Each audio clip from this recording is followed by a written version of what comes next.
Bonjour à tous, on se retrouve pour un nouvel épisode et toujours dans la nature parce que ce format d'abord me convient et je pense qu'il vous convient aussi.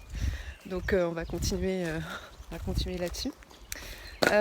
Aujourd'hui, donc on va aborder le sujet du panorama des segmentations. Donc en fait l'ensemble des segmentations qui existent pour personnaliser de façon précise et juste votre marketing client, tant les messages que vous diffusez auprès de chacun d'eux que les offres et les produits que vous leur proposez.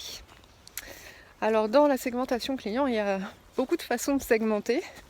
La première segmentation à laquelle on pense, c'est la segmentation RFM. En général, c'est quelque chose qui parle à tout le monde, enfin en tout cas à tous les marketeurs, il ne faut pas que je me perde. La segmentation RFM comme récence, fréquence montant. Alors c'est une segmentation qui peut être assez laborieuse à effectuer quand on n'a pas d'outils. Juste pour rappel, Baptiste Pigot et moi-même sommes à l'origine de la solution DataCook qui automatise la segmentation. Et donc entre autres la segmentation RFM, mais également toutes celles qu'on va aborder aujourd'hui. Alors RFM, récence, fréquence, montant, c'est la segmentation qui vous permet de comprendre comment fonctionnent vos clients, quels sont leurs comportements, de façon assez macro, mais enfin c'est une segmentation qui marche bien. Ça vous permet d'adresser vos clients de façon spécifique selon s'ils ont acheté récemment un de vos produits, selon s'ils les achètent fréquemment et également selon leur panier d'achat moyen. Donc ça c'est une segmentation qui est assez robuste, qui a le mérite d'exister et qui, même si vous la complétez avec d'autres, doit absolument être maintenue. Voilà, ça c'est vraiment la base de toute segmentation, la segmentation RFM. Vous avez une autre segmentation classique aussi, qui est la segmentation PMG, comme petit, moyen, gros. Alors c'est une segmentation qui s'intéresse aux clients selon leur valeur passée, en tout cas les montants d'achat passés de ces clients. Donc typiquement, c'est une segmentation qui est plutôt rétroactive parce que voilà, ce sont des achats passés et les achats passés ne présagent pas forcément de ce qui va se produire dans l'avenir. Donc c'est une segmentation qui peut être intéressante pour comprendre l'historique du business, mais qui a ses limites parce que c'est pas quelque chose dont vous allez forcément vous servir pour adresser vos meilleurs clients de demain. Bon, mais enfin, si vous n'avez pas de solution, voilà, ça peut vous permettre d'avoir une première approche du sujet. Après, il y a d'autres segmentations qui sont intéressantes. Sont les segmentations par appétence produit. Alors ça, c'est des segmentations qui vous permettent de scorer l'appétence de vos clients sur chaque famille de produits. Et ça, c'est des choses qui sont à intégrer évidemment dans vos process, vos campagnes marketing, parce que vous n'allez pas adresser de la même manière un client qui achète plutôt du jean qu'un autre qui va acheter plutôt des chaussures ou voilà, d'autres familles de produits. Donc voilà, encore une fois, tous ces segments sont là pour vous aider à personnaliser votre marketing client. Donc on a d'autres segments, d'autres segmentations qui sont intéressantes. En particulier, vous avez de la segmentation par appétence canal. En ce moment, c'est quelque chose dont on parle beaucoup parce que avec le confinement, les achats se font de moins en moins en magasin. Et il y a de nouveaux comportements qui en résultent, des comportements un peu plus digitaux.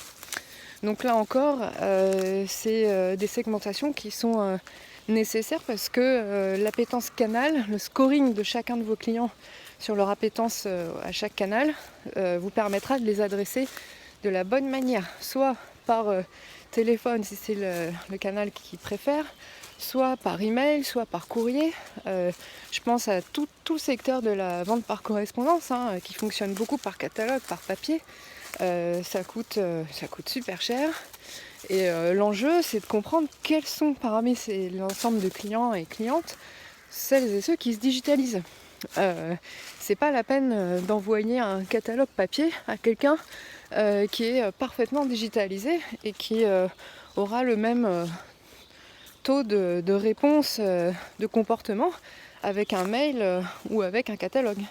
Donc tout l'enjeu, c'est de comprendre, en tout cas en ce moment, comment les clients se digitalisent.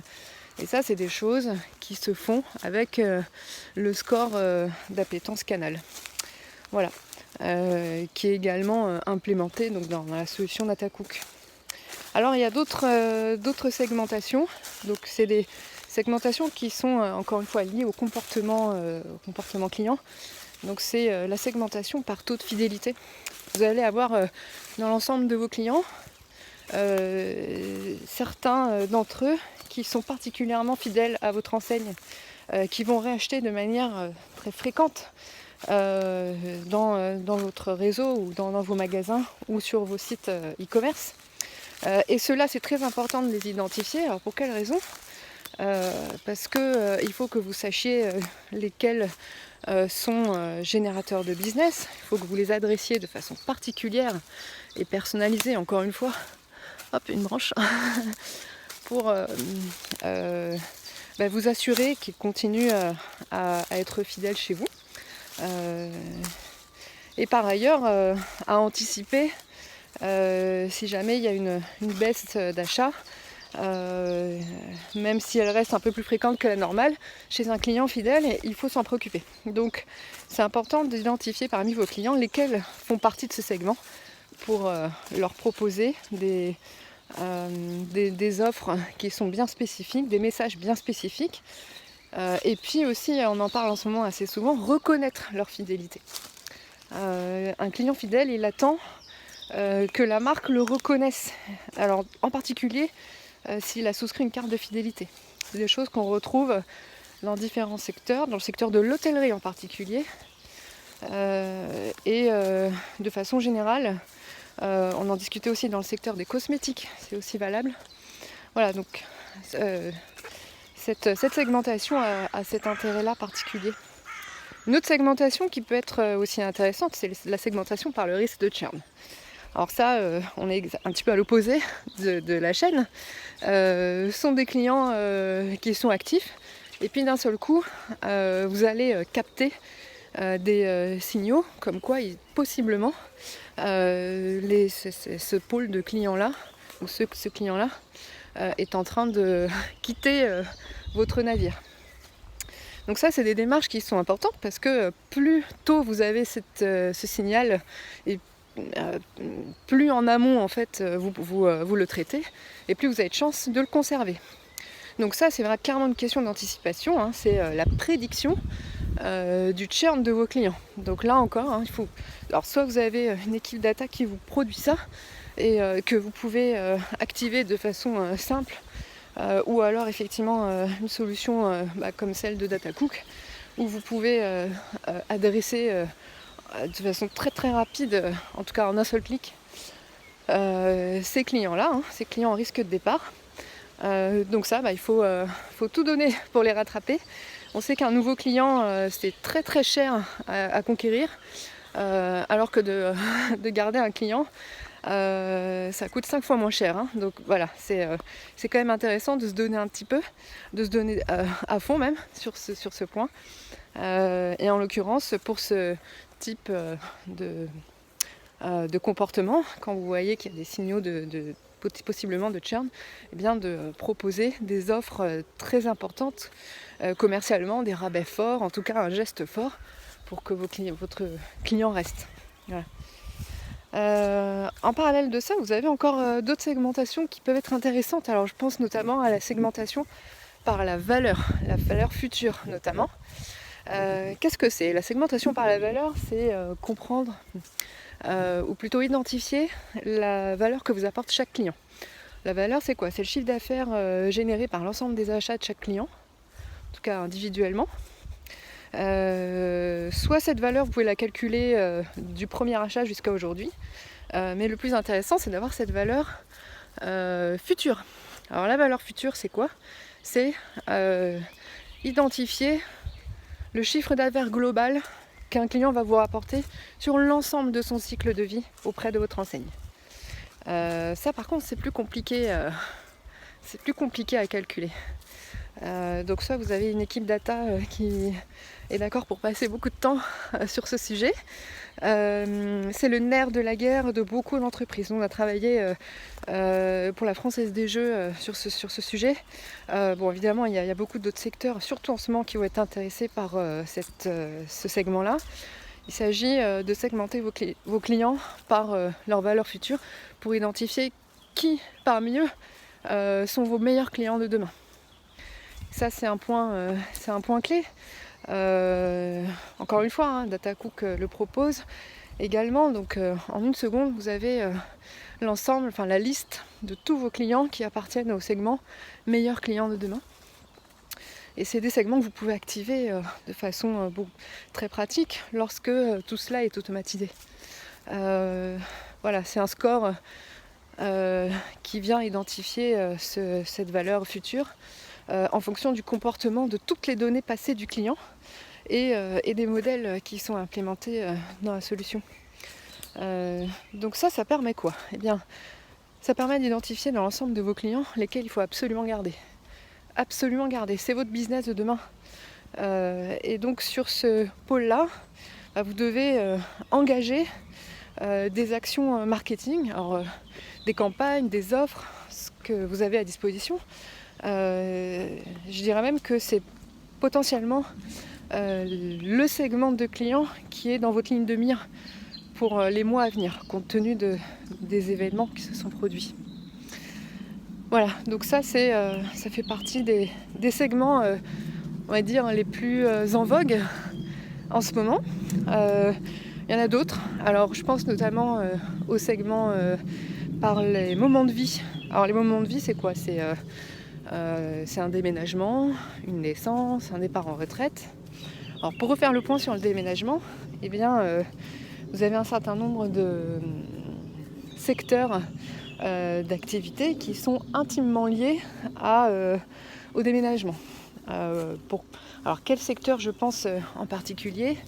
Eh bien tous les secteurs qui sont liés à l'énergie, les secteurs qui sont liés à l'automobile en partie, parce que un déménagement ça équivaut assez souvent à un changement de véhicule. Tous les secteurs qui sont en lien avec la décoration et l'ameublement, et puis enfin tout ce qui est en lien avec la sécurité habitation, et bon je ne vais pas tous les passer, mais il y a quand même pas mal de business qui sont impactés par ça, l'assurance habitation, enfin donc tout l'enjeu c'est de comprendre parmi vos clients lesquels sont susceptibles de déménager, parce que quand vous avez un client qui a souscrit un contrat d'assurance habitation ou par exemple qui a souscrit un contrat pour sécuriser sa maison, le jour où il déménage, bien évidemment qu'il va challenger son contrat actuel avec la concurrence. Donc très clairement, un déménagement c'est un risque de départ. Voilà. Donc plus ces secteurs-là vont anticiper le déménagement, et plus on va anticiper le départ, en tout cas pouvoir se donner les moyens de conserver son client. Voilà, donc ça, de la même manière, c'est des scores qui sont implémentés dans la solution DataCook, qui permettent de segmenter les clients selon leur risque de déménagement ou de départ en retraite, etc. Alors comment on le sait ça, que le client il va déménager? En fait, dans notre solution, on intègre toutes les données récupérables par l'open data. Ce sont des données qui sont intéressantes parce qu'elles viennent enrichir votre patrimoine de données clients avec des informations qui sont en accès libre et que l'on peut matcher avec chacun de vos clients. Donc en fonction d'un certain nombre d'éléments, on va pouvoir savoir pour chacun d'eux lesquels, en fonction du quartier, en fonction de son passé, en fonction de son habitation, de sa CSP, de son âge, etc. On va pouvoir identifier lesquels ont une forte propension à déménager et à quel moment. Voilà. Donc ça, c'est des choses aussi sur lesquelles on travaille pas mal. Bon, donc comme vous pouvez le voir, il y a beaucoup de segmentation possible. Je pense qu'on peut vraiment se faire plaisir en la matière. Il y a beaucoup de choses à faire. Et à chaque fois, c'est autant d'opportunités de personnaliser les messages, de proposer vraiment le parfait produit au bon client, de ne pas tomber à côté, mais au contraire d'aller vraiment plein dans le mille sur chacune des campagnes. Et c'est vraiment voilà, tout l'enjeu en fait de ces sujets de segmentation. On a des livres blancs qui permettent aussi de rassembler tous ces éléments. Donc si c'est des choses qui vous intéressent, vous les retrouverez aussi par écrit. En tout cas, j'espère que cette promenade vous a plu, toujours dans les bois. Et puis je vous dis à très vite pour d'autres numéros sous le même format. À bientôt!